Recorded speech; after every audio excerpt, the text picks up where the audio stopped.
हरकिरत सिंह बल वालों गुरफतेह प्रवान करो। वाहिगुरू जी का खालसा वाहिगुरू जी की फतेह। गुड मॉर्निंग संगत वेख रहे सारे दर्शकों का तह दिलों स्वागत करते हैं। अज गलबात करन दे जिहड़े विषय होणगे वो इस प्रकार होणगे। पेट्रोल ते डीजलों दी जिहड़ियां कीमतां अज तीसरे दिन उन्हां दे विच जिहड़ा वाधा वेखण नूं मिलिया। इस दे नाल जिहड़ा घरेलू गैस है उहदियां कीमतां दे विच भी जिहड़ा वाधा होया। सांझीवालता दी प्रतीक है महापंचायत। खेती कानूनां खिलाफ डटिया हर वर्ग। राहुल गांधी वालों लोक सभा दे विच शहीद किसानां नूं श्रद्धांजलि दी गई है। प्रधानमंत्री दे जिहड़े हंझू ने वह घड़ी कढ़ाई पेश करी है, यह कहना शशि थरूर दा। पंजाब च पहली किसान महापंचायत विच उमड़े लोक, उस ते भी असीं गलबात करांगे। जिहड़ी सफल रही है कल जगराओं विखे कीती गई सी पंजाब दी पहली महापंचायत, उहदे पर विस्तार नाल गल करांगे। बहबल कला गोलीकांड दे विच सुमेश सैनी अते उमरा नंगल दी जिहड़ी जमानत है वह फरीदकोट जिहड़ा कोर्ट है उन्हें रद्द कर दी है। इन्हां विषयां ते गलबात करन लई स्टूडियो विच साडे नाल मौजूद ने साडे सीनियर सत्कारयोग पत्रकार बलविंदर जम्मू जी। जम्मू जी तुहाडा बहुत बहुत स्वागत। सत श्री अकाल जी। जिवें जम्मू जी पिछले दिन ही देखिया राज सभा दे विच होवे जां लोक सभा दे विच देश के प्रधान मंत्री ने जिहड़े तरीके दे नाल भाषण दिता है उहदे विच जिहड़ी संभावना कानून रद्द करने की वो बहुत घट लग रही है, क्योंकि अजिहा उन्हां दा बयान सी। ते जे दूसरे पासे वेख्या जाए तो जिहड़ी महापंचायत लगातार किसानां दी हो रही है, संघर्ष नूं तेज कीता जा रहा है, उसनूं वेखदिआं होया कहा जा सकता है कि तीगरी की अपनी जिद है, जुगनुओं की अपनी जिद, ठोकरों की अपनी जिद है, हौसलों की अपनी जिद। तीगरी हनेरे नूं कहंदे आ ते जिहड़ा जुगनू आ वो प्रतीक जिहड़ा रोशनी दा है। किवें वेखदे हो जम्मू जी जिहड़ी कल महापंचायत होई आ उहदे विच प्रोग्राम भी उलीके गए सी जिहड़े संयुक्त किसान मोर्चे दे, वो भी उन्होंने दसे ते ये भी कांग्रेस लई कानून जिहड़ी कानूनां लई कांग्रेस ते अकाली ते आप ये जिम्मेवार है। यह जोगिंदर सिंह उगराहा ने यह भी उत्थे कहा देश नूं वेचण दे राह पै चुकी है मोदी सरकार। जिहड़े राजेवाल जी उन्होंने कहा कि सानूं जानकारी दो तुहाडी जिहड़े दृष्टिकोण आ ਉਹਦੇ ਨਾਲ ਹੀ ਜਿਹੜੀ महापंचायत है किवें सफल रही। देखो मल साहब जी महापंचायत है पहली महापंचायत की गई 76-77 दिनों के बाद सारे पंजाब के वड्डी गिणती च लोग जिहड़े आ सिंधु टिकरी बॉर्डर ते बैठे हुए आ। उसके बावजूद इस पंचायत लिए कोई खास तैयारी नहीं की गई। 3 दिनों का ही समा सीगा जी ते 40 तो 50 हज़ार लोग जुट जाना। वैसे तो इकट्ठ नूं 1 लाख का कहा जाता है, पर जिहड़ी एक्चुअल गिणती है 40 तो 50 हज़ार के विचाले, पर एडा वड्डा भी इकट्ठ जुट जाना ये बहुत वड्डी प्राप्ति है। किसी नूं कह नहीं मतलब इस इलाके दे विच जगराओं दे आले दुआले दा इकट्ठ सीगा, ये पंजाब दा भी इकट्ठ नहीं सीगा। इस करके वड्डा इकट्ठ उत्थे होया। होर पासों भी इस तो बाद मंग आ रही है। मतलब अज ही साडे किसी सीनियर किसान आगू नाल गलबात हुई, उन्होंने कहा गुरदासपुर के जिहड़े किसान है वो जथेबंदियां मंग कर रही हैं भी गुरदासपुर दे विच भी महापंचायत करो। उधर बरनाले की डेट जिहड़ी आ वो तय कर दी गई। इस तरीके नाल सारे पासे पंचायतां कराउण दी मंग होण लगी है। पंजाब के किसानां ने इस संघर्ष दे विच वड्डा योगदान पाया ते पा रहे ने जी। किते कल जिहड़ा इकट्ठ सीगा वो सारे पक्षां तो सफल सीगा। ਉਹਦੇ ਵਿੱਚ खेत मजदूर भी सीगे, ਉਹਦੇ ਵਿੱਚ ਆੜਤੀ भी सीगे, ਉਹਦੇ ਵਿੱਚ होर सारे वर्ग किसान तो होने ही सीगे, होर भी सारे ते औरतां भी काफ़ी वड्डी गिणती दे विच हाज़र सीगियां जी। ये सारा इकट्ठ जिहड़ा है एक संकेत करदा है कि किसान जिहड़े आ इन्हां खेती कानूनां नूं वास कराए बिना पिछे मुड़न वाले नहीं गे। केंद्र सरकार जो कुछ कह रही है ਉਹਦੇ बावजूद जिहड़े किसान अगे वधणगे। इस किसान दी स्टेज जिहड़ा सकत्तर सीगा वो आड़तियां दा एक आगू सीगा, वाइस प्रेजिडेंट सीगा, उन्हें स्टेज कंडक्ट की। इसका मतलब कोई हिस्सा जिहड़ा इस अंदोलन तो बाहर नहीं रह गया। बीजेपी नूं छड्ड के जी, बीजेपी ते आरएसएस नूं छड्ड के कोई होर हिस्सा बाहर नहीं रह गया। भावें कि आरएसएस दे एक आगू ने भी पिछले दिनी कहा सीगा जिहड़ा केंद्रीय खेतीबाड़ी मंत्री है नरेंद्र सिंह टकैत बारे कहा सी कि उहदे सिर नूं सत्ता चढ़ गई है। मतलब सिर नूं उहदे नहीं, ये तां टॉप तक हैगा। ते इस करके किसानां ने जिवें केंद्र सरकार ने जां प्रधानमंत्री ने ते केंद्रीय खेतीबाड़ी मंत्री ने पहला राज सभा च कहा, फिर उस तो बाद लोक सभा दे विच जो कहा उहदे ते किसानां नूं एक गल दा चानण हो गया कि सरकार जल्दी किते उन्हां दी गल मन्नण वाली नहीं। इस करके उन्हां अपना मोर्चे नूं होर विशाल करन, होर वड्डा करन, होर मतलब मजबूत करन दे जिहड़ी गल शुरू करती है ਤੇ ਉਸੇ ਤਹਿਤ ਹੀ ਜਿਹੜੀਆਂ ਮਹਾਪੰਚਾਇਤਾਂ ਹੋ ਰਹੀਆਂ, ਉਸੇ ਤਹਿਤ ਹੀ ਅੱਜ ਜਿਹੜੇ ਉਹਨਾਂ ਨੇ ਰਾਜਸਥਾਨ ਦੇ ਵਿੱਚ ਜਿਹੜੇ ਆ ਟੋਲ ਪਲਾਜ਼ੇ ਫ੍ਰੀ ਕਰਨੇ ਆ, ਉਸੇ ਤਹਿਤ ਹੀ ਉਹਨਾਂ ਨੇ 14 ਨੂੰ ਸਰ ਛੋਟੂ ਰਾਮ ਦਾ ਜਿਹੜੀ ਸ਼ਤਾਬਦੀ ਮਨਾਉਣ ਦਾ ਫੈਸਲਾ ਕੀਤਾ। ਉਹਦੇ ਵਿੱਚ ਮਤਲਬ ਸਾਰੀਆਂ ਥਾਵਾਂ ਤੇ ਮਨਾਉਣਗੇ, ਵਿੱਚ ਪੁਲਵਾਮਾ ਦੇ ਜਿਹੜੇ ਜਵਾਨ ਸ਼ਹੀਦ ਹੋਏ ਆ ਉਹਨੂੰ ਏਕਤਾ ਦਿਵਸ ਵਜੋਂ ਮਨਾਉਣਗੇ, ਉਸ ਦਿਨ ਕੈਂਡਲ ਮਾਰਚ ਕਰਨਗੇ। ਉਸ ਤੋਂ ਇਲਾਵਾ ਜਿਹੜਾ 18 ਫਰਵਰੀ ਨੂੰ ਦੇਸ਼ ਵਿਆਪੀ ਰੇਲਾਂ ਦਾ ਚੱਕਾ ਜਾਮ 12 ਤੋਂ 4 ਵਜੇ ਤੱਕ 4 ਘੰਟਿਆਂ ਲਈ ਕੀਤਾ ਜਾਏਗਾ ਤੇ ਉਹਦੇ ਲਈ ਉਹਨਾਂ ਨੇ ਤਿਆਰੀਆਂ ਸ਼ੁਰੂ ਕਰ ਦਿੱਤੀਆਂ। ਕੱਲ ਵੀ ਉਹਨਾਂ ਨੇ ਸੱਦਾ ਦਿੱਤਾ ਸੀਗਾ ਕਿ ਅਸੀਂ ਇਸ ਅੰਦੋਲਨ ਨੂੰ ਸਫਲ ਬਣਾਉਣਾ। ਇਹ ਅੰਦੋਲਨ ਹਰ ਪੱਖ ਤੋਂ ਜਿਹੜਾ ਸਫਲ ਜਿਹੜਾ ਚੱਲ ਰਿਹਾ ਤੇ ਕੇਂਦਰ ਸਰਕਾਰ ਇਸ ਅੰਦੋਲਨ ਦੀਆਂ ਮੰਗਾਂ ਮੰਨਣ ਦੀ ਥਾਂ ਤੇ ਬੜੇ ਹੋਰ ਪਾਸੇ ਵੱਲ ਨੂੰ ਜਾ ਰਹੀ ਆ। ਮਤਲਬ ਪ੍ਰਧਾਨ ਮੰਤਰੀ ਨੇ ਕਿਹਾ ਕਿ ਇਹ ਅੰਦੋਲਨ ਪਵਿੱਤਰ ਅੰਦੋਲਨ ਆ, ਅਸੀਂ ਮੰਨਦੇ ਹਾਂ ਤੇ ਜਮਹੂਰੀਅਤ ਦੇ ਵਿੱਚ ਅੰਦੋਲਨਾਂ ਦੀ ਲੋੜ ਹੁੰਦੀ ਆ, ਇਹ ਵੀ ਗੱਲ ਉਹਨਾਂ ਕਬੂਲ ਕੀਤੀ। ਪਰ ਨਾਲ ਦੀ ਨਾਲ ਕੀ ਕਿਹਾ, ਇਹ ਅੰਦੋਲਨ ਜੀਵੀ ਲੜ ਰਿਹਾ, ਇਹ ਪੈਰਾਸਾਈਡ ਨੇ। ਮਤਲਬ ਇਹ ਗੱਲ ਵੀ ਉਹਨਾਂ ਕਹੀ, ਇਹਨਾਂ ਨੂੰ ਅੰਦੋਲਨਕਾਰੀਆਂ ਨੂੰ ਤੇ ਜਿਹੜੇ ਅੰਦੋਲਨ ਜੀਵੀ ਹੈ ਪੈਰਾਜੀਵੀ ਆ ਉਹਨਾਂ ਨੂੰ ਵੱਖ ਕਰਨ ਦੀ ਨਖੇੜਨ ਦੀ ਲੋੜ ਹੈ, ਇਹ ਕਹਿ ਕੇ ਉਹਨਾਂ ਨੇ ਹਮਲਾ ਵੀ ਕੀਤਾ। ਤੇ ਨਾਲ ਦੀ ਨਾਲ ਆਪਣੇ ਭਾਸ਼ਣ ਦੇ ਵਿੱਚ ਉਹਨਾਂ ਪ੍ਰਾਈਵੇਟ ਸੈਕਟਰ ਦੀ ਜਿਹੜਾ ਉਹਨੂੰ ਵਧਾਉਣ ਦੀ ਗੱਲ ਕੀਤੀ। ਉਹਦੇ ਵਿੱਚ ਉਹਨਾਂ ਨੇ ਕਿਹਾ ਟੋਲ ਪਲਾਜ਼ਿਆਂ ਦੀ ਗੱਲ ਕੀਤੀ, ਉਹਦੇ ਵਿੱਚ ਪੰਜਾਬ ਦੇ ਵਿੱਚ ਜਿਹੜੇ ਟਾਵਰ ਹੈ, ਜਿਹੜੇ ਰਿਲਾਇੰਸ ਦੇ ਜਾਂ ਹੋਰ ਕੰਪਨੀਆਂ ਦੇ ਟਾਵਰ ਆ, ਉਹਨਾਂ ਟਾਵਰਾਂ ਦੀ ਵੀ ਗੱਲ ਕੀਤੀ। ਇਤਨੇ ਟਾਵਰ ਤੋੜ ਦਿਏ ਗਏ, ਐਸਾ ਹੁਆ।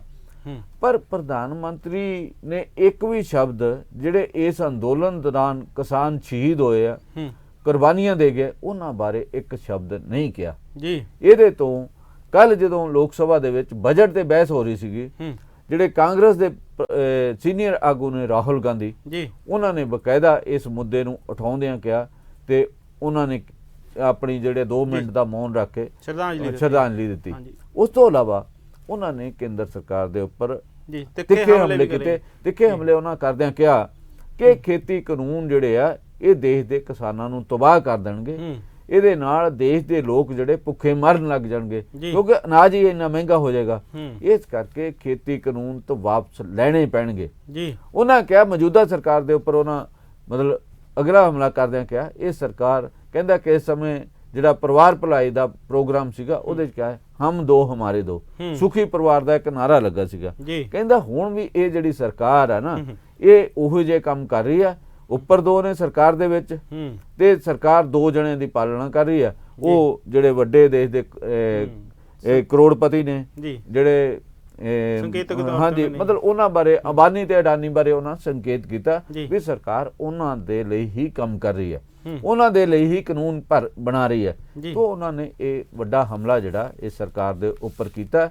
ਉਹਦੇ ਨਾਲ ਦੇਖੋ ਸਰਕਾਰ ਅੱਗੇ ਕਦੋਂ ਇਸ ਮਾਮਲੇ ਵੱਲ ਆਉਂਦੀ ਹੈ ਜਾਂ ਨਹੀਂ ਆਉਂਦੀ, ਇਹਦੇ ਇਸੇ ਕਰਕੇ ਕਿਸਾਨਾਂ ਨੇ ਇੱਕ ਲੰਮੀ ਲੜਾਈ ਲੜਨ ਦਾ ਇਹ ਸਰਕਾਰ ਵਿਰੋਧ ਵਿੱਢਣ ਦਾ ਅਗਲਾ ਪ੍ਰੋਗਰਾਮ ਦੇਤਾ। ਉਸ ਤੋਂ ਬਾਅਦ ਇਹ ਵੀ ਹੈਗਾ ਕਿ ਜਦੋਂ 18 ਫਰਵਰੀ ਦਾ ਦਿਨ ਲੰਘ ਜਾਵੇ ਉਸ ਤੋਂ ਬਾਅਦ ਦੇਸ਼ ਨੂੰ ਬੰਦ ਕਰਨ ਦੀ ਵੀ ਗੱਲ ਹੋਏਗੀ। ਇੱਕ ਦਿਨ ਦਾ ਭਾਰਤ ਬੰਦ ਕਰਨ ਦਾ ਸੱਦਾ ਵੀ ਆ ਸਕਦਾ ਹੈ।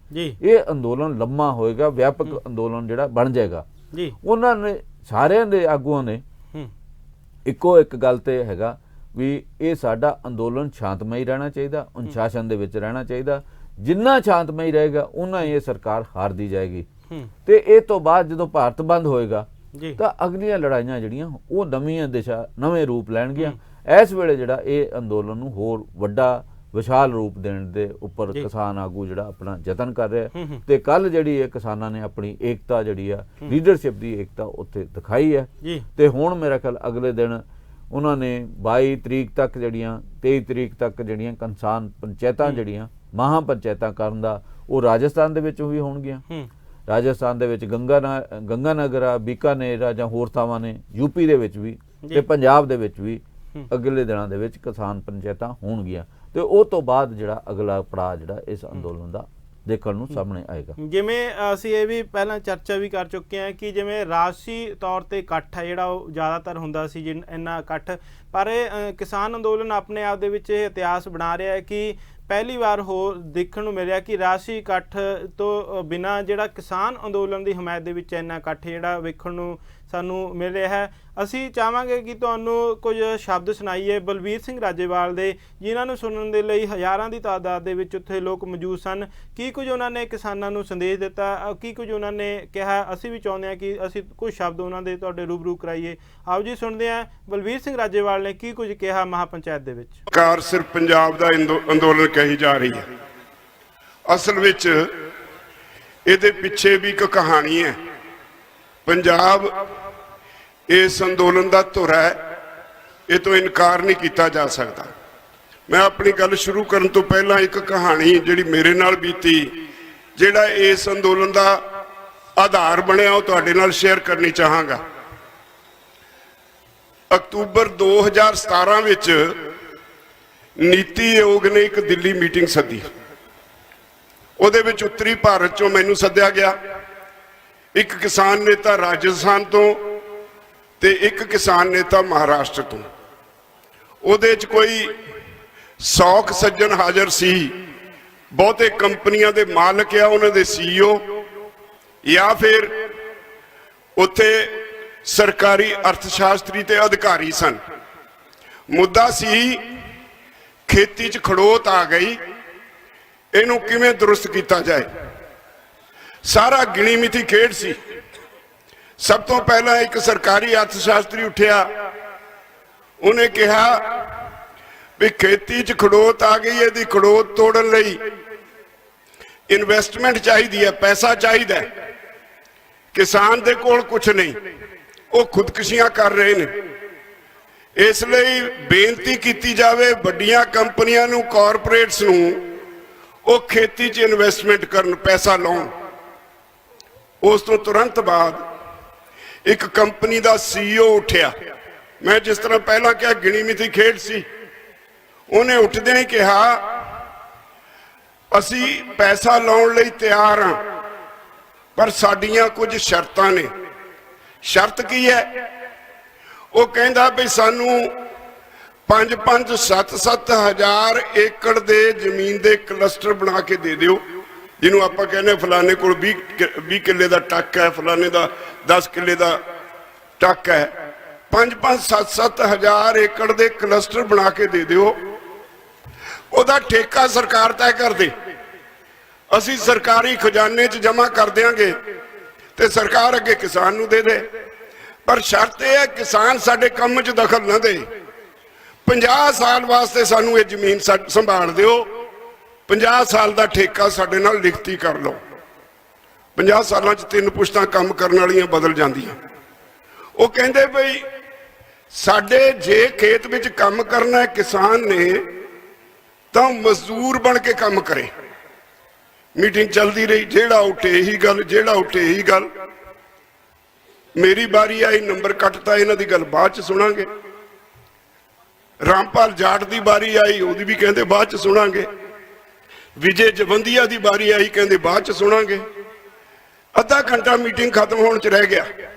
ਮੈਨੂੰ ਲੱਗਿਆ ਵੀ ਇਹ ਸਾਡੀ ਹਾਜ਼ਰੀ ਲਵਾ ਕੇ ਦੇਸ਼ ਨੂੰ ਇੱਕ ਸੁਨੇਹਾ ਦੇਣਾ ਚਾਹੁੰਦੇ ਨੇ ਵੀ ਕਿਸਾਨ ਲੀਡਰ ਸਾਡੇ ਵਿੱਚ ਸੀ, ਉਹਨਾਂ ਦੀ ਹਾਜ਼ਰੀ 'ਚ ਅਸੀਂ ਇਹ ਫੈਸਲਾ ਕੀਤਾ। ਮੈਨੂੰ ਹੋਰ ਕੁਝ ਨਾ ਸੁਝਿਆ, ਮੈਂ ਉੱਠ ਕੇ ਇੱਕੋ ਦਰਵਾਜ਼ਾ ਸੀ ਬਾਹਰ ਨਿਕਲਣ ਲਈ, ਉਹਦੀ ਕੁੰਡੀ ਲਾ ਕੇ ਉੱਚੀ ਆਵਾਜ਼ 'ਚ ਚੇਅਰਮੈਨ ਨੂੰ ਕਿਹਾ ਵੀ ਮਿਸਟਰ ਚੇਅਰਮੈਨ ਮੇਰੇ ਵੱਲ ਧਿਆਨ ਦਿਓ, ਸਾਨੂੰ ਹਾਜ਼ਰੀ ਲਵਾਉਣ ਲਈ ਸੱਦਿਆ। ਮੈਨੂੰ ਕਹੀ ਜੇ ਨਹੀਂ ਨਹੀਂ ਆਪਕੀ ਬਾਤ ਸੁਣेंगे। ਮੈਂ ਕਿਹਾ ਅੱਧਾ ਘੰਟਾ ਰਹਿ ਗਿਆ, 3 ਅਸੀਂ ਬੰਦੇ ਆ, ਕੀ ਸਾਡੀ ਗੱਲ ਸੁਣੇਗਾ? ਮੇਰੀ ਗੱਲ ਸੁਣ ਲੈ। ਮੈਂ ਕੁੰਡੀ ਲਾਤੀ, ਜਿਹੜਾ ਤੂੰ ਸੁਨੇਹਾ ਦੇਣਾ ਚਾਹੁੰਦਾ ਮੈਂ ਆਪਣੇ ਭਾਈਚਾਰੇ ਨੂੰ ਸੁਨੇਹਾ ਦੇਣਾ ਚਾਹੁੰਦਾ। ਤੁਹਾਡੇ 'ਚ ਹਿੰਮਤ ਹੈ ਇਹ ਕੁੰਡੀ 'ਚ ਖੋਲ ਕੇ ਕੋਈ ਬਾਹਰ ਨਿਕਲ ਕੇ ਦਿਖਾਵੇ? ਤੁਸੀਂ 100 ਬੰਦਾ ਬੈਠੇ ਹੋ, ਮੈਨੂੰ ਕੁੱਟ ਕੇ ਤਾਂ ਨਿਕਲ ਜਾਓਗੇ। ਮੈਂ ਆਪਣੇ ਦੇਸ਼ ਵਾਸੀਆਂ ਨੂੰ, ਆਪਣੇ ਭਰਾਵਾਂ ਨੂੰ ਸੁਨੇਹਾ ਦੇਣਾ ਚਾਹੁੰਦਾ, ਤੁਹਾਡੀ ਨੀਅਤ ਕੀ ਹੈ? ਉਸ ਤੋਂ ਬਾਅਦ ਉਹੀ ਮੀਟਿੰਗ 2 ਘੰਟੇ ਹੋਰ ਚੱਲੀ, ਖੁੱਲਾ ਸਮਾਂ ਦਿੱਤਾ ਗਿਆ। ਮੇਰੀ ਵਾਰੀ ਆਈ, ਇੱਕ ਗੱਲ ਮੈਂ ਉੱਥੇ ਕਹਿ ਕੇ ਆਇਆ।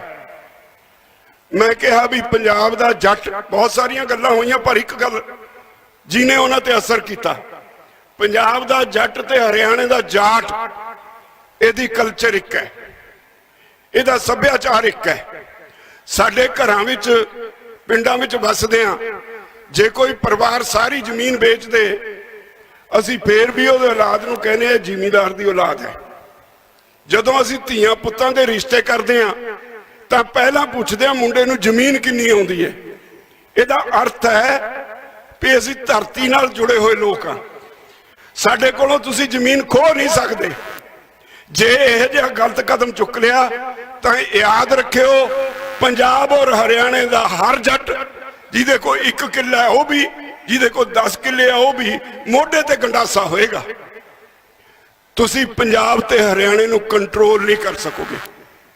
ਇਸ ਗੱਲ ਦਾ ਉਹਨਾਂ ਤੇ ਅਸਰ ਹੋਇਆ। 2 ਸਾਲ ਲੰਘ ਗਏ, ਪਰ ਜਿਸ ਤਰ੍ਹਾਂ ਮੇਰੇ ਸਾਰੇ ਸਾਥੀ ਕਹੀ ਜਾ ਰਹੇ ਸੀ, WTO ਦਾ ਦਬਾਅ ਸੀ, ਸਰਕਾਰ ਚੁੱਪ ਚਪੀਤੇ ਕੰਮ ਕਰਦੀ ਰਹੀ।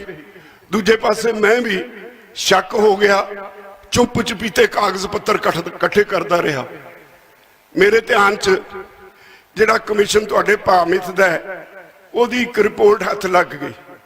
ਉਹਦੇ ਵਿੱਚੋਂ ਲਿਖਦਾ ਹੈ ਭਈ ਸਰਕਾਰ ਨੂੰ ਆ ਕਣਕ ਝੋਨੇ ਦੀ ਖਰੀਦੋ ਫਰੋਖਤ ਚੋਂ ਨਿਕਲ ਜਾਣਾ ਚਾਹੀਦਾ ਹੈ। ਫਿਰ 6 ਮਹੀਨੇ ਬਾਅਦ ਇੱਕ ਹੋਰ ਰਿਪੋਰਟ ਆਈ, ਉਹਨੇ ਕਿਹਾ 8.5% ਪੰਜਾਬ 'ਚ ਖਰਚਾ ਦੇਣਾ ਪੈਂਦਾ ਹੈ ਟੈਕਸਾਂ ਦਾ, ਹਰਿਆਣੇ 'ਚ 6.5% ਦੇਣਾ ਪੈਂਦਾ ਹੈ, ਹੋਰ ਬਹੁਤ ਖਰਚੇ ਨੇ। ਸਰਕਾਰ ਦਾ ਕੰਮ ਵਪਾਰ ਕਰਨਾ ਨਹੀਂ ਹੁੰਦਾ। ਇਸ ਕਰਕੇ ਸਰਕਾਰ ਕਣਕ ਝੋਨੇ ਦੀ ਖਰੀਦ ਵਿੱਚੋਂ ਨਿਕਲੇ, ਇਹ ਕਾਰਪੋਰੇਟ ਹਾਊਸਿਸ ਦੇ ਹਵਾਲੇ ਕੀਤਾ ਜਾਏ। ਇੱਕ ਚਿੱਠੀ ਮੇਰੇ ਹੱਥ ਲੱਗ ਗਈ ਪ੍ਰਧਾਨ ਮੰਤਰੀ ਦੇ ਦਫ਼ਤਰ ਦੀ, ਸੂਬਾ ਸਰਕਾਰਾਂ ਦੇ ਮੁੱਖ ਮੰਤਰੀਆਂ ਨੂੰ ਆਈ। ਉਹ ਚਿੱਠੀ 'ਚ ਲਿਖਿਆ ਸੀ, ਪੰਜਾਬ ਸਰਕਾਰ ਦੀ ਪੰਜਾਬ ਦੇ ਮੁੱਖ ਮੰਤਰੀ ਨੂੰ ਵੀ ਆਈ। ਉਹਦੇ 'ਚ ਲਿਖਿਆ ਸੀ ਜੇ ਅਸੀਂ ਕਣਕ ਝੋਨਾ ਨਾ ਖਰੀਦੀਏ ਤੇ ਮਾਰਕੀਟ 'ਚ ਜਿੰਨਾ ਘੱਟ ਭਾਅ ਤੇ ਵਿਕੇ, ਸਰਕਾਰ ਉਹ ਪੈਸੇ ਆਪਣੇ ਕੋਲੋਂ ਦੇ ਭਾਵੰਤਰ ਸਕੀਮ 'ਚ। ਤੇ ਤੁਹਾਡੀ ਕੀ ਰਾਏ ਹੈ? ਪੰਜਾਬ ਸਰਕਾਰ ਨੇ ਭਾਵੇਂ ਉਹ ਰੱਦ ਕਰ ਦਿੱਤੀ, ਪਰ ਇਸ ਚਿੱਠੀ ਦੇ ਨਾਲ ਮੈਂ ਚੌਂਕਿਆ। ਮੈਂ ਕਿਹਾ ਵੀ ਇਹ ਸਿੱਧੀ ਭੱਜਣ ਵਾਲੀ ਗੱਲ ਹੈ। ਮੈਂ ਇਹ ਸਾਰੇ ਕਾਗਜ਼ ਇਕੱਠੇ ਕਰਕੇ ਪਿਛਲੇ ਸਾਲ 17 ਫਰਵਰੀ ਨੂੰ ਸਾਰੀਆਂ ਸਿਆਸੀ ਪਾਰਟੀਆਂ ਦੇ ਵੱਡੇ ਲੀਡਰ ਇਕੱਠੇ ਕਰ ਲਏ। ਕਿਸਾਨ ਭਵਨ 'ਚ ਇੱਕ ਸੈਮੀਨਾਰ ਕੀਤਾ, ਸਾਰਿਆਂ ਨੂੰ ਕਿਹਾ, ਉਹ ਕਾਗਜ਼ ਦਿੱਤੇ ਸਾਰਿਆਂ ਨੂੰ ਫੋਟੋ ਕਾਪੀਆਂ ਕਰਕੇ। ਉਹਨਾਂ ਨੂੰ ਕਿਹਾ ਪਹਿਲਾਂ ਇਹਨਾਂ ਨੂੰ ਪੜ੍ਹੋ, ਉਹਦੇ ਬਾਅਦ ਬੋਲਿਓ। ਮੈਂ ਹਰ ਇੱਕ ਤੇ ਕੋਈ ਨਾ ਕੋਈ ਸਵਾਲ ਕਰਦਾ ਸੀ ਬੋਲਣ ਤੋਂ ਪਹਿਲਾਂ। ਕਾਂਗਰਸ ਦੀ ਵਾਰੀ ਆਈ, ਸੁਨੀਲ ਜਾਖੜ ਨੂੰ ਮੈਂ ਕਿਹਾ ਜਾਖੜ ਸਾਹਿਬ ਦੱਸਿਓ ਕਿੰਨਾ ਕੁ ਦਬਾਅ ਹੈ ਕੇਂਦਰ ਸਰਕਾਰ ਦਾ, ਕਿੰਨਾ ਕੁ ਛੇਤੀ ਭੱਜਣ ਲੱਗੇ ਹੋ ਕਣਕ ਝੋਨੇ ਦੀ ਖਰੀਦ ਤੋਂ, ਕਿੰਨਾ ਕੁ ਛੇਤੀ ਕਿਸਾਨ ਨੂੰ ਵਿਹਲਾ ਕਰਨ ਲੱਗੇ ਹੋ। ਉਹਨੇ ਮੇਜ਼ ਤੇ ਹੱਥ ਮਾਰ ਕੇ ਕਿਹਾ MSP ਗਈ, MSP ਗਈ, MSP ਗਈ। ਅੱਗੇ ਉਹ ਮੇਰੇ ਵੱਲ ਇਸ਼ਾਰਾ ਕਰਕੇ ਸਾਰੇ ਪਾਰਟੀਆਂ ਦੇ ਲੀਡਰਾਂ ਨੂੰ ਕਹਿੰਦਾ ਭਈ ਆਹ ਬੰਦਾ ਆਪਾਂ ਨੂੰ ਹਰ 6 ਮਹੀਨੇ ਬਾਅਦ ਕਦੇ ਕਿਸਾਨ ਪਾਰਲੀਮੈਂਟ, ਕਦੇ ਕੋਈ ਸੈਮੀਨਾਰ, ਇਸ ਨੂੰ ਤੇ ਇਕੱਠੇ ਕਰਕੇ ਸਵਾਲ ਕਰਦਾ ਹੈ। ਅੱਜ ਤੱਕ ਆਪਾਂ ਇਹਦੀਆਂ ਗੱਲਾਂ ਦਾ ਜਵਾਬ ਥੋਤਾ ਜਿਹਾ ਦੇ ਕੇ ਤੁਰ ਜਾਂਦੇ ਸੀ, ਔਰ ਅਸੀਂ ਇੱਕ ਦੂਜੇ ਨੂੰ ਸਿਆਸੀ ਗਾਲਾਂ ਕੱਢੀ ਜਾਂਦੇ ਹਾਂ। ਆ ਜਿਹੜੇ ਅੱਜ ਇਹਨੇ ਕਾਗਜ਼ ਦਿੱਤੇ ਹੈ, ਇਹ ਮੰਗ ਕਰਦੇ ਆ ਅਸੀਂ ਗੰਭੀਰ ਹੋਈਏ। ਉਹਨੇ ਕਿਹਾ ਜੇ ਅੱਜ ਵੀ ਗੰਭੀਰ ਹੋ ਕੇ ਇਕੱਠੇ ਹੋ ਕੇ ਨਾ ਲੜੇ ਤਾਂ ਪੰਜਾਬ ਨੂੰ ਕੋਈ ਬਚਾ ਨਹੀਂ ਸਕਦਾ। ਵਿੱਚੋਂ ਅਕਾਲੀ ਦਲ ਤੋਂ ਭੁੰਦੜ ਸਾਹਿਬ ਉਹ ਬੈਠੇ, ਕਹਿੰਦੇ ਮੈਨੂੰ ਬੇਂਡੀ ਲਾਓ। ਮੈਨੂੰ ਨਹੀਂ ਅੱਜ ਤਾਈਂ ਲੱਭੇ ਬੇਂਡੀ ਲੱਗਣ ਲਈ, ਮੈਨੂੰ ਕਹਿੰਦੇ ਬੇਂਡੀ ਲਾਓ। ਸਾਰੀ ਚਰਚਾ ਹੋਈ। 24 ਫਰਵਰੀ ਨੂੰ ਮੈਂ ਚੰਡੀਗੜ੍ਹ 'ਚ ਇੱਕ ਰੈਲੀ ਰੱਖਦਾ। ਸਰਕਾਰ ਨੂੰ ਲੱਗਿਆ ਵੀ ਇੰਨਾ ਛੇਤੀ ਰੈਲੀ ਰੱਖੀ ਹੈ, ਕਿਹੜਾ ਇਕੱਠ ਹੋਣਾ ਹੈ, ਮਨਜ਼ੂਰੀ ਦੇ ਦਿੱਤੀ। ਅਸੀਂ ਪਰੇਡ ਗਰਾਊਂਡ ਵਿੱਚ ਚੰਡੀਗੜ੍ਹ ਦੇ ਵਿੱਚ ਸਾਰਾ ਪ੍ਰਬੰਧ ਕਰ ਲਿਆ। ਜਦੋਂ ਪੰਜਾਬ 'ਚੋਂ ਬੱਸਾਂ ਭਰੀਆਂ ਹੋਈਆਂ ਲੋਕਾਂ ਦੀਆਂ, ਕਿਸਾਨਾਂ ਦੀਆਂ ਜਾਣ ਲੱਗੀਆਂ, 9 ਵਜੇ ਤੱਕ ਸਰਕਾਰ ਨੂੰ ਇਹ ਅੰਦਾਜ਼ਾ ਹੋ ਗਿਆ ਵੀ ਇਹ ਹੜ ਰੋਕਿਆ ਨਹੀਂ ਜਾਣਾ। 9:30 ਵਜੇ ਸਰਕਾਰ ਨੇ ਪਾਬੰਦੀ ਲਾਤੀ। ਇਹਦੇ ਬਾਵਜੂਦ ਸਾਰੇ ਚੰਡੀਗੜ੍ਹ ਦੇ ਆਲੇ ਦੁਆਲੇ 20 ਕਿਲੋਮੀਟਰ ਤੱਕ ਸੜਕਾਂ ਜਾਮ ਹੋ ਗਈਆਂ। ਚੰਡੀਗੜ੍ਹ ਮੋਹਾਲੀ ਦੇ ਚੌਂਕ ਜਾਮ ਹੋ ਗਏ। ਤੁਹਾਡੇ ਚੋਂ ਕਈ ਸੱਜਣ ਗਏ ਹੋਣ। ਹਾਂਜੀ, ਤੁਸੀਂ ਸੁਣ ਰਹੇ ਸੀ ਬਲਵੀਰ ਸਿੰਘ ਰਾਜੇਵਾਲ ਜੀ ਦੇ ਵਿਚਾਰ। ਕਿਵੇਂ ਉਹਨਾਂ ਨੇ ਦੱਸਿਆ ਕਿ ਸ਼ੁਰੂ ਤੋਂ ਹੀ ਜਿਹੜੀ ਰਣਨੀਤੀ ਘੜੀ ਗਈ ਸੀ ਕਾਨੂੰਨ ਲਿਆਉਣ ਦੀ, ਵਿਸਥਾਰ ਦੇ ਨਾਲ ਉਹਨਾਂ ਨੇ ਤੁਹਾਨੂੰ ਦੱਸਿਆ। ਅਸੀਂ ਜਿਵੇਂ ਇੱਕ ਹੋਰ ਗੱਲ ਕਰਨਾ ਚਾਹੁੰਦਾ ਹੈ ਕਿ ਇੱਕ ਅਲੱਗ ਹੀ ਦ੍ਰਿਸ਼ਟੀਕੋਣ ਤੋਂ ਵੀ ਇਹ ਆਵਾਜ਼ ਉੱਠਦੀ ਹੈ ਕਿ ਸਰਕਾਰ ਆਪਣੀ ਜਿੱਦ ਤੇ ਅੜੀ ਹੋਈ ਹੈ ਤੇ ਕਿਸਾਨ ਆਪਣੀ ਜਿੱਦ ਤੇ ਅੜੇ ਹੋਏ ਨੇ। ਅਸੀਂ ਇਹ ਨਹੀਂ ਕਹਾਂਗੇ ਕਿ ਕਿਸਾਨ ਆਪਣੀ ਜਿੱਦ ਤੇ ਅੜੇ ਹੋਏ ਨੇ, ਜੇਕਰ ਇਹ ਵੀ ਵੇਖ ਲਿਆ ਜਾਵੇ, ਜੇ ਕਿਸੇ ਦਾ ਕਹਿਣਾ ਕਿ ਕਿਸਾਨ ਆਪਣੀ ਜਿੱਦ ਤੇ ਅੜੇ ਹੋਏ ਨੇ ਤਾਂ ਫਿਰ ਵੀ ਜੇ ਵੇਖਿਆ ਜਾਵੇ ਜਿਹੜਾ ਹੱਲ ਆ ਉਹ ਗੱਲ ਤੇ ਹੀ ਜਾ ਕੇ ਨਿਕਲੇਗਾ, ਗੱਲਬਾਤ ਹੋਵੇਗੀ ਤਾਂ ਹੀ ਹੱਲ ਨਿਕਲੇਗਾ। ਮੁਮਕਿਨ ਨਹੀਂ ਚਮਨ में दोनों की जिद हो पूरी, ਜਾਂ ਬਿਜਲੀਆਂ ਰਹੇਂਗੀ ਜਾਂ ਆਸ਼ਾ ਰਹੇਗਾ। ਜੰਮੂ ਜੀ ਕੀ ਕਹਿਣਾ ਚਾਹੋਗੇ ਜੀ, ਜਿਹੜਾ ਇਹ ਸਰਕਾਰ ਦਾ ਜਿਵੇਂ ਰਾਜ ਸਭਾ ਤੇ ਲੋਕ ਸਭਾ ਦੇ ਵਿੱਚ ਸੰਭਾਵਨਾ ਜਤਾਈ ਦਿੱਤੀ ਹੈ ਪ੍ਰਧਾਨ ਮੰਤਰੀ ਨੇ, ਕਿਉਂਕਿ ਕਿਸਾਨ ਸੰਘਰਸ਼ ਤੇ ਦੀ ਜਿਹੜੀ ਇਹ ਕਹਿ ਰਹੇ ਆ, ਦੇਖਿਆ ਜਾਵੇ ਤਾਂ ਮੀਡੀਆ ਵਾਲੇ ਵੀ ਕਹਿ ਦਿੰਦੇ ਨੇ, ਲਿਖਤੀ ਰੂਪ 'ਚ ਵੀ ਇਹ ਆਉਂਦਾ ਕਿ ਜਿਹੜੀ ਕਿਸਾਨ ਜਿੱਦ ਕਰ ਰਹੇ ਨੇ, ਕਿੰਨੀ ਕੁ ਵਾਜਬ ਹੈ ਇਹ ਗੱਲ? ਦੇਖੋ, ਜਿਹੜੇ ਤਿੰਨੇ ਖੇਤੀ ਕਾਨੂੰਨ ਆ ਉਹ ਕਿਸਾਨਾਂ ਦੇ ਨਹੀਂ, ਆਮ ਲੋਕਾਂ ਦੇ ਵੀ ਵਿਰੁੱਧ ਨੇ ਜੀ। ਖੇਤੀ ਕਾਨੂੰਨ ਕਿਸਾਨਾਂ ਦੀ ਹੋਂਦ ਲਈ ਖਤਰਾ ਹੈਗੇ। ਇਸ ਕਰਕੇ ਇਹ ਕਹਿ ਦੇਣਾ ਕਿ ਕਿਸਾਨ ਜਿੱਤੇ ਆ, ਕਿਸਾਨ ਤਾਂ ਆਪਣੀ ਹੋਂਦ ਬਚਾਉਣ ਦੀ ਲੜਾਈ ਲੜ ਰਿਹਾ ਜੀ, ਵੀ ਉਹਨਾਂ ਦੀ ਹੋਂਦ ਬਚੀ ਰਵੇ। ਆਲਰੇਡੀ ਕੱਲ ਜਿਹੜੇ ਉੱਥੇ ਆਪਣੇ ਜੋਗਿੰਦਰ ਸਿੰਘ ਉਗਰਾਹਾਂ ਸੀ, ਉਹਨਾਂ ਕੋਈ ਤੱਥ ਪੇਸ਼ ਕੀਤੇ ਵੀ ਕਿਸਾਨ ਜਿਹੜਾ ਖੇਤੀਬਾੜੀ ਕਰਨਾ ਨਹੀਂ ਚਾਹੁੰਦੇ, ਖੇਤੀਬਾੜੀ ਲਾਹੇ ਦਾ ਧੰਦਾ ਨਹੀਂ ਰਿਹਾ, ਘਾਟੇ ਦਾ ਸੌਦਾ ਬਣ ਗਿਆ ਜੀ। ਤੇ ਪਿਛਲੇ ਕੁਝ ਸਾਲਾਂ ਦੇ ਵਿੱਚ 2 ਲੱਖ ਕਿਸਾਨਾਂ ਨੇ ਪੰਜਾਬ ਦੇ ਨੇ ਜ਼ਮੀਨਾਂ ਵੇਚੀਆਂ। ਤੇ ਜਦੋਂ ਇਹ ਕਾਨੂੰਨ ਲਾਗੂ ਕਰ ਦਿੱਤੇ ਗਏ ਉਦੋਂ ਉਹਨਾਂ ਕਿਸਾਨਾਂ ਨੂੰ ਜ਼ਮੀਨਾਂ ਵੇਚਣ ਲਈ ਮਜਬੂਰ ਕਰ ਦਿੱਤਾ ਜਾਏਗਾ ਜਾਂ ਉਹਨਾਂ ਨੂੰ ਹੋਣਾ ਪਏਗਾ। ਤੇ ਜਿਹੜੇ ਹੁਣ ਵੀ ਇਸ ਧੰਦੇ ਚੋਂ ਨਿਕਲਣਾ ਚਾਹੁੰਦੇ ਤੇ ਉਹਨਾਂ ਨੂੰ ਜ਼ਮੀਨਾਂ ਕੌਣ ਖਰੀਦੇਗਾ ਜੀ? ਉਹਨਾਂ ਕਿਹਾ, ਮਤਲਬ ਸਰਕਾਰ ਕਹਿੰਦੀ, ਉਹਨਾਂ ਕਿਹਾ ਵੀ ਪ੍ਰਧਾਨ ਮੰਤਰੀ ਜੀ ਕਹਿੰਦੇ ਆ ਇੱਕ ਗੱਲ ਵੀ ਅਸੀਂ ਜਿਹੜਾ ਇਹਨਾਂ ਖੇਤੀ ਕਾਨੂੰਨਾਂ ਦੇ ਜਿਹੜਾ ਹੈ ਇਹ ਕਿਵੇਂ ਕਿਸਾਨਾਂ ਦੇ ਫਾਇਦੇ 'ਚ ਹੈ, ਅਸੀਂ ਮੰਡੀ ਸਿਸਟਮ ਨਹੀਂ ਖਤਮ ਕਰ ਰਹੇ। ਉਹਨਾਂ ਉੱਥੋਂ ਇੱਕ ਮੋਗੇ ਦੇ ਜਿਹੜਾ ਅਡਾਨੀਆਂ ਦੇ ਇੱਕ ਸੈਲੋ ਦੀ ਉਦਾਹਰਨ ਦਿੱਤੀ। ਉਹਨਾਂ ਕਿਹਾ ਵੀ ਇਸ ਸੈਲੋ ਦੇ ਵਿੱਚ ਜਿਹੜੀ ਟਰਾਲੀ ਆਉਂਦੀ ਆ ਉਹ ਸਿੱਧੀ ਅੰਦਰ ਜਾਂਦੀ ਆ, ਨਾ ਕਿਸੇ ਨੂੰ ਆੜਤ ਦੇਣੀ ਪੈਂਦੀ, ਨਾ ਉਹਦੀ ਕੋਈ ਰਜਿਸਟ੍ਰੇਸ਼ਨ ਆ, ਨਾ ਕੋਈ ਹੋਰ ਆ, ਨਾ ਪੱਲੇਦਾਰ ਆ, ਨਾ ਕੋਈ ਸਿਸਟਮ ਨਹੀਂਗਾ ਜੀ। ਇਹਦੇ ਨਾਲ ਜਿਹੜਾ ਮੰਡੀ ਸਿਸਟਮ ਆ ਜਿਹੜਾ ਉਹ ਖਤਮ ਹੋ ਜਾਏਗਾ, ਜਿਹੜਾ ਪਹਿਲਾਂ ਕਰੋੜਾਂ ਰੁਪਏ ਲਾ ਕੇ ਬਣਾਇਆ ਗਿਆ। ਮਤਲਬ ਇਹ ਕਹਿੰਦੇ ਵੀ ਪ੍ਰਾਈਵੇਟ ਮੰਡੀਆਂ ਵੀ ਰਹਿਣਗੀਆਂ, ਸਰਕਾਰੀ ਮੰਡੀਆਂ ਵੀ ਰਹਿਣਗੀਆਂ। ਉਹਨਾਂ ਕਿਹਾ ਜਿਹੜਾ 160 ਰੁਪਏ ਦਾ ਫਰਕ ਹੈ, ਤੁਸੀਂ ਕਿਸਾਨਾਂ ਨੂੰ 60 ਰੁਪਏ ਫਾਲਤੂ ਦਿਓਗੇ ਤਾਂ ਸਾਲ 2 ਸਾਲ ਦੇ ਵਿੱਚ ਜਿਹੜਾ ਉਸ ਨਾਲ, ਕਿਉਂਕਿ ਜਿੱਧਰੋਂ ਪੈਸੇ ਵੱਧ ਮਿਲਣਗੇ ਕਿਸਾਨ ਉਸ ਪਾਸੇ ਵੱਲ ਨੂੰ ਜਾਣਗੇ ਤੇ ਇਹਨਾਂ ਮੰਡੀਆਂ ਦੇ ਵਿੱਚ ਨਹੀਂ ਜਾਣਗੇ ਤੇ ਮੰਡੀਆਂ ਜਿਹੜੀਆਂ ਤਬਾਹ ਹੋ ਜਾਣਗੀਆਂ, ਬਰਬਾਦ ਹੋ ਜਾਣਗੀਆਂ। ਫਿਰ ਜੋ ਕੁਝ ਮਤਲਬ ਹੋਰ ਥਾਵਾਂ ਦੇ ਉੱਪਰ ਹੋ ਰਿਹਾ, ਦੇਸ਼ ਦੇ ਵੱਖ-ਵੱਖ ਹਿੱਸਿਆਂ 'ਚ ਹੋ ਰਿਹਾ, ਜਿੱਥੇ ਭਾਅ ਨਹੀਂ ਵੱਜੇ, ਉਹਨਾਂ ਦੀ ਵੀ ਉਹਨਾਂ ਨੇ ਚਰਚਾ ਕੀਤੀ। ਉਹਨਾਂ ਕਿਹਾ ਵੀ ਅਸੀਂ ਜਿਹੜੀ ਲੜਾਈ ਹੈ ਆਪਣੀ ਹੋਂਦ ਦੀ ਲੜ ਰਹੇ। ਤੁਸੀਂ ਕਹਿੰਦੇ ਵੀ ਕਾਲਾ ਕਾਨੂੰਨਾਂ 'ਚ ਕੀ ਕਾਲਾ? ਉਹਨਾਂ ਕਿਹਾ ਵੀ ਅਸੀਂ ਤੁਹਾਨੂੰ 12 ਨੁਕਤੇ ਦੱਸੇ ਵੀ ਇਹ ਕਾਨੂੰਨਾਂ ਦੇ ਵਿੱਚ ਕਾਲੇ ਨੇ ਜੀ, ਇਸ ਕਰਕੇ ਕਾਨੂੰਨ ਹੀ ਮੋਟੇ ਤੌਰ ਤੇ ਕਾਲੇ ਨੇ। ਤੁਸੀਂ ਕਹਿੰਦੇ ਵੀ ਸਾਨੂੰ ਅੱਜ ਤੱਕ ਨਹੀਂ ਦੱਸਿਆ ਗਿਆ। ਤੇ ਰਾਜ ਸਭਾ ਦਾ ਭਾਸ਼ਣ ਜਿਹੜਾ ਪ੍ਰਧਾਨ ਮੰਤਰੀ ਦਾ ਸੁਣੀਏ, ਉਹਦੇ 'ਚ ਇਹ ਗੱਲ ਤਾਂ ਆਉਂਦੀ ਹੈ ਨਾ ਵੀ ਕਿਸਾਨਾਂ ਨੇ ਮਤਲਬ ਜਾਂ ਕੁਝ ਨਵੀਆਂ ਗੱਲਾਂ ਸਾਹਮਣੇ ਆਈਆਂ। ਨਵੀਆਂ ਗੱਲਾਂ ਦੇ ਵਿੱਚ ਨਵੇਂ ਤੱਥ ਇਹੀ ਸੀਗੇ ਵੀ ਆਹ ਕਾਨੂੰਨਾਂ ਦੇ ਵਿੱਚ ਗਲਤ ਹੈਗਾ ਤੇ ਵਾਪਸ ਕਰਨਾ ਚਾਹੀਦਾ। ਇਹ ਸਰਕਾਰ ਜਿਹੜੀ ਆ ਵੱਡੇ ਤੌਰ ਤੇ ਮੋਟੇ ਤੌਰ ਤੇ ਜਿਹੜੀ ਦਿਸ਼ਾ ਉਹਨੂੰ ਲੈ ਕੇ ਬੜੇ ਸਵਾਲ ਉੱਠਦੇ ਰਹੇ ਆ, ਹੁਣ ਵੀ ਉੱਠ ਰਿਹਾ ਵੀ ਇਹ ਦੌਰ ਦੇ ਵਿੱਚ ਜਿਹੜਾ ਪਬਲਿਕ ਸੈਕਟਰ ਦਾ ਨਿੱਜੀਕਰਨ ਹੋ ਰਿਹਾ, ਉਹ ਗੱਲਾਂ ਵੀ ਕੀਤੀਆਂ ਗਈਆਂ ਤੇ ਉਹਦੀ ਸਪੀਡ ਜਿਹੜੀ ਆ ਉਹ ਬਹੁਤ ਤੇਜ਼ ਹੋ ਗਈ ਆ ਜੀ, ਤੇ ਉਹੀ ਖੇਤੀਬਾੜੀ ਦੇ ਵਿੱਚ ਹੋਣ ਵਾਲਾ ਹੈ। ਇਸ ਕਰਕੇ ਕਿਸਾਨਾਂ ਨੂੰ ਇਹ ਸੰਘਰਸ਼ ਜਿਹੜਾ ਸਾਲ ਚਲਾਉਣਾ ਪਵੇ, 2 ਸਾਲ ਚਲਾਉਣਾ ਪਵੇ, ਭਾਵੇਂ 24 ਤੱਕ ਚਲਾਉਣਾ ਪਵੇ, ਕਿਸਾਨ ਹੌਲੀ ਹੌਲੀ ਉਸ ਪਾਸੇ ਵੱਲ ਦੀ ਤਿਆਰੀ ਨੂੰ ਵੱਧ ਰਿਹਾ ਹੈ। ਹੁਣ ਵੀ ਇਹ ਲੰਮੀ ਲੜਾਈ ਦੀ ਗੱਲ ਜਿਹੜੀ ਹੈ ਹੋ ਰਹੀ ਹੈ ਤੇ ਕਿਸਾਨਾਂ ਨੇ, ਪੰਜਾਬ ਦੇ ਕਿਸਾਨਾਂ ਨੇ ਲੰਮੇ ਅੰਦੋਲਨ ਚਲਾਏ ਆ। ਆਜ਼ਾਦੀ ਤੋਂ ਪਹਿਲਾਂ ਜਿਹੜਾ 1907 ਦੇ ਵਿੱਚ ਜਿਹੜੇ ਸਰਦਾਰ ਭਗਤ ਸਿੰਘ ਦੇ ਚਾਚਾ ਅਜੀਤ ਸਿੰਘ ਸੀ, ਉਹਨਾਂ ਦੀ ਅਗਵਾਈ ਦੇ ਵਿੱਚ 9 ਮਹੀਨੇ ਦਾ ਅੰਦੋਲਨ ਚੱਲਿਆ ਸੀ, ਲੰਮੀ ਲੜਾਈ ਸੀ। ਉਸ ਤੋਂ ਬਾਅਦ ਪੰਜਾਬ ਦੇ ਵਿੱਚ ਹੋਰ ਅੰਦੋਲਨ ਵੀ ਹੋਏ, ਦੇਸ਼ ਦੇ ਵਿੱਚ ਤੇਲੰਗਾਨਾ ਦਾ ਅੰਦੋਲਨ ਵੀ ਜਿਹੜਾ ਮਸ਼ਹੂਰ ਹੋਇਆ, ਹੋਰ ਕਈ ਥਾਵਾਂ ਦੇ ਅੰਦੋਲਨ ਚੱਲੇ ਆ। ਉਹਨਾਂ ਸਾਰਿਆਂ ਦਾ ਜਿਹੜਾ ਹਿਸਾਬ ਕਿਤਾਬ ਲਾ ਕੇ ਜੋ ਸਰਕਾਰ ਦਾ ਐਟੀਟਿਊਡ ਆ, ਜੋ ਸਰਕਾਰ ਦਾ ਵਤੀਰਾ, ਉਹਦੇ ਤੋਂ ਕਿਸਾਨਾਂ ਨੇ ਆਪਣਾ ਲੰਮਾ ਅੰਦੋਲਨ ਚਲਾਉਣ ਦੀ ਜਿਹੜੀ ਆ ਰਣਨੀਤੀ ਬਣਾਉਣੀ ਸ਼ੁਰੂ ਕਰ ਦਿੱਤੀ ਆ। ਉਹਨਾਂ ਦਾ ਇਹ ਵੀ ਜੇ ਦੇਖਿਆ ਜਾਵੇ ਤਾਂ ਉਹਨਾਂ ਨੇ ਗਰਮੀਆਂ ਦੇ ਵਿੱਚ ਕਿਵੇਂ ਇੰਨੀ ਗਰਮੀ ਦੇ ਵਿੱਚ ਉੱਥੇ ਰਹਿਣਾ ਬਾਰਡਰ ਦੇ ਉੱਪਰ, ਉਹਦੇ ਬਾਰੇ ਵੀ ਯੋਜਨਾ ਬਣਾਉਣੀ ਸ਼ੁਰੂ ਕਰਤੀ ਆ ਵੀ ਉੱਥੇ ਪੱਖੇ ਲਾਏ ਜਾਣ, ਕੋਈ ਹੋਰ ਕੁਝ ਪ੍ਰਬੰਧ ਜਿਹੜੇ ਕੀਤੇ ਜਾਣ। ਮਤਲਬ ਬਾਕੀ CCTV ਕੈਮਰੇ ਵੀ ਲਾਏ ਜਾ ਰਹੇ ਆ ਤਾਂ ਕਿ ਜਿਹੜਾ ਕੋਈ ਉੱਥੇ ਡਿਸਟਰਬੈਂਸ ਨਾ ਕਰੇ, ਜੇ ਕਰੇ ਤਾਂ ਉਹ ਫੜਿਆ ਜਾਵੇ ਜੀ ਇਹ ਸਾਰੇ ਜਿਹੜੇ ਪ੍ਰਬੰਧ ਆ ਕਿਸਾਨ ਅੰਦੋਲਨ ਦੇ ਆਗੂਆਂ ਨੇ ਕਰਨੇ ਸ਼ੁਰੂ ਕੀਤੇ ਆ, ਜਿਨ੍ਹਾਂ ਦੀਆਂ ਡਿਊਟੀਆਂ ਲਾਈਆਂ ਉਹ ਅੱਗੇ ਉਹਨਾਂ ਨੂੰ ਸੰਭਾਲ ਰਿਹਾ ਕਰ ਰਿਹਾ।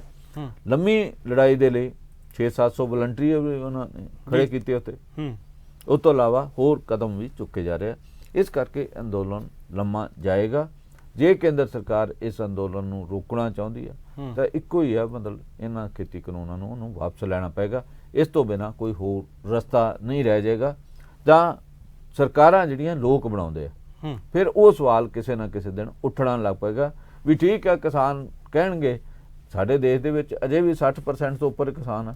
ਫਿਰ ਕਿਸੇ ਦਿਨ ਇਹ ਗੱਲ ਉੱਠੇਗੀ ਵੀ ਅਸੀਂ ਤੁਹਾਨੂੰ ਬਣਾਇਆ, ਅਗਲੀ ਵਾਰੀ ਅਸੀਂ ਕੋਈ ਹੋਰ ਦੇਖਾਂਗੇ, ਕੋਈ ਹੋਰ ਹਿਸਾਬ ਕਿਤਾਬ ਕਰਾਂਗੇ। ਅਜੇ ਉਹ ਗੱਲ ਨਹੀਂ ਕਹਿੰਦੇ, ਕਹਿਤ ਹੁਣੀ ਵੀ ਨਹੀਂ ਕਹਿੰਦੇ, ਹੋਰ ਵੀ ਕੋਈ ਨਹੀਂ ਕਹਿੰਦਾ।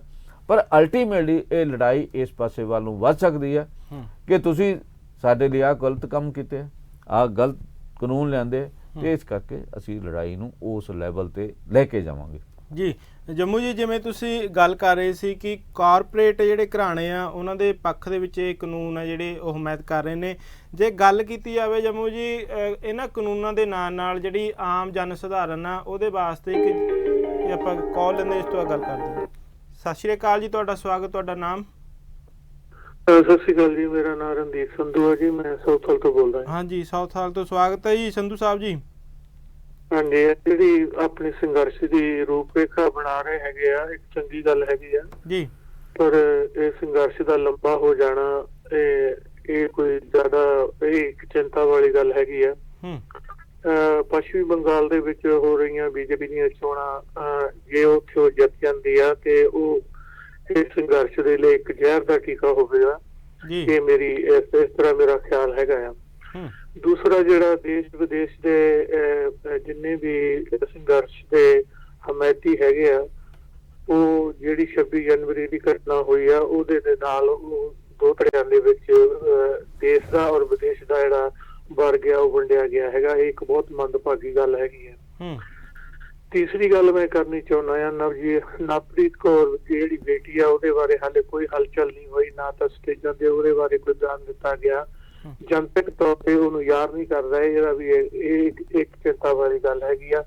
ਜੇ ਅਸੀਂ ਪੰਜਾਬ ਦੀ ਆਪਣੀ ਬੇਟੀ ਨੂੰ ਨਹੀਂ ਬਚਾ ਸਕਦੇ ਫਿਰ ਸੰਘਰਸ਼ ਕਰਨ ਦਾ ਕੀ ਫਾਇਦਾ। ਜੇਲ੍ਹਾਂ ਦੇ ਵਿੱਚ ਬੰਦ ਹੋਏ ਜਿੰਨੇ ਵੀ ਲੋਕ ਹੈਗੇ ਆ ਉਹਨਾਂ ਦਾ ਪੰਜਾਬ ਤੋਂ ਦਿੱਲੀ ਤੇ ਆ ਕੇ ਕੇਸ ਲੜਨਾ ਵੀ ਇੱਕ ਬਹੁਤ ਵੱਡੀ ਆਫਤ ਹੈਗੀ ਆ। ਉਹ ਅੱਗੇ ਹੀ ਟੁੱਟਿਆ ਹੋਇਆ ਕਿਸਾਨ ਹੈਗਾ ਆ, ਉਹਨਾਂ ਦੇ ਵਾਹਨ ਜਿਹੜੇ ਆ ਉਹ ਉਹਨਾਂ ਨੇ ਜ਼ਬਤ ਕੀਤੇ ਹੋਏ ਹੈਗੇ ਆ। ਇੱਕ ਬਹੁਤ ਵੱਡੀ ਪ੍ਰਕਿਰਿਆ ਹੈਗੀ ਆ। ਇਹਦੇ ਬਾਰੇ ਜਿਹੜਾ ਸੰਘਰਸ਼ ਆ ਕੁਝ ਨਹੀਂ ਬੋਲਿਆ ਜੀ। ਗੱਲ ਹੋ ਰਹੀ ਹੈ, ਅਸੀਂ ਤੁਹਾਡੀ ਗੱਲ ਦਾ ਬਕਾਇਦਾ ਜਵਾਬ ਦੇਵਾਂਗੇ, ਤੁਸੀਂ ਕਰ ਲਓ ਜੀ। ਇੱਕ ਮਿੰਟ ਜੀ। ਉਸ ਤੋਂ ਬਾਅਦ ਜਿੰਨੇ ਵੀ ਸ਼ਹੀਦ ਪਰਿਵਾਰ ਆ ਉਹਨਾਂ ਬਾਰੇ ਉਹਨਾਂ ਨੂੰ ਕੋਈ ਵੀ ਵਿੱਤੀ ਸਹਾਇਤਾ ਨਹੀਂ ਦਿੱਤੀ ਜਾ ਰਹੀ, ਨਾ ਉਹਨਾਂ ਦੇ ਪਰਿਵਾਰਾਂ ਦੀ ਕੋਈ ਦੇਖਭਾਲ ਕਰ ਰਿਹਾ ਹੈ। ਕਾਨੂੰਨੀ ਨੁਕਤੇ ਦੇ ਤੌਰ ਤੇ ਜਿਹੜੇ ਵਕੀਲ ਹੈ, ਜਿਹੜੀ ਵਰਕਿੰਗ ਬੋਡੀ ਹੈ ਇਹਨਾਂ ਦੀ ਬਣਾਈ ਹੋਈ, ਉਹ ਜਿੰਨੇ ਵੀ ਜੇਲ੍ਹਾਂ ਦੇ ਵਿੱਚ ਆ, ਭਾਵੇਂ ਉਹ ਕਿਸੇ ਵਰਗ ਦਾ ਆ, ਚਾਹੇ ਉਹ ਕਿਸੇ ਵੀ ਖਿਆਲਾਂ ਦਾ ਹੈਗਾ, ਉਹਨਾਂ ਨੂੰ ਬਰਾਬਰਤਾ ਦਾ ਆਧਾਰ ਦੇ ਕੇ ਉਹਨਾਂ ਦੇ ਕੇਸ ਲੜਨੇ ਚਾਹੀਦੇ ਆ। ਮੈਂ ਇਹਦਾ ਕੇਸ ਨਹੀਂ ਲੜਨਾ, ਮੈਂ ਉਹਦਾ ਕੇਸ ਨਹੀਂ ਕਰਨਾ। ਦੇਸ਼ਾਂ ਵਿਦੇਸ਼ਾਂ ਵਿੱਚੋਂ ਭੇਜਿਆ ਹੋਇਆ ਫੰਡ ਜਿਹੜਾ ਆ ਸਮੁੱਚੇ ਸੰਘਰਸ਼ ਦੇ ਅੰਦੋਲਨ ਦੇ ਲਈ ਦਿੱਤਾ ਗਿਆ ਆ, ਉਹ ਜਨਤਕ ਸਭਾਵਾਂ ਲਈ ਦਿੱਤਾ ਗਿਆ ਆ। ਜੇ ਉਹ ਇਹ ਚੀਜ਼ਾਂ ਦੇ ਉੱਤੇ ਨਹੀਂ ਧਿਆਨ ਦੇਣਗੇ ਤੇ ਇਹ ਸੰਘਰਸ਼ ਨੂੰ ਇਹ ਚੀਜ਼ਾਂ ਖੋਖਲਾ ਕਰ ਸਕਦੀਆਂ ਆ। ਅੰਤ ਦੇ ਵਿੱਚ ਮੈਂ ਇਸ ਸੰਘਰਸ਼ ਦੀ ਕਾਮਯਾਬੀ ਦੇ ਲਈ ਦੁਆ ਕਰਦਾ ਜੀ। ਸੰਧੂ ਸਾਹਿਬ ਜੀ, ਬਹੁਤ ਬਹੁਤ ਧੰਨਵਾਦ ਜੀ। ਜੰਮੂ ਜੀ, ਆਪਾਂ ਸਵਾਲਾਂ ਦੇ ਜਵਾਬ ਦਵਾਂਗੇ ਜੀ। ਪਹਿਲਾਂ ਬ੍ਰੇਕ ਲੈਂਦੇ ਆ ਜੀ। ਇਸ ਵੇਲੇ ਜੇ ਬ੍ਰੇਕ ਦਾ ਸਮਾਂ ਹੋ ਗਿਆ ਜੀ, ਮਿਲਦੇ ਆ ਬ੍ਰੇਕ ਤੋਂ ਬਾਅਦ।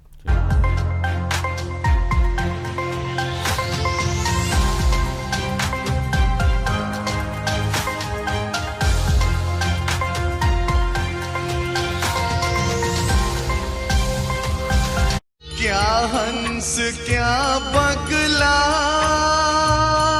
जाको नदर करे, जो तिस पावे नानका ताको हंस करे। If you like to know more and you like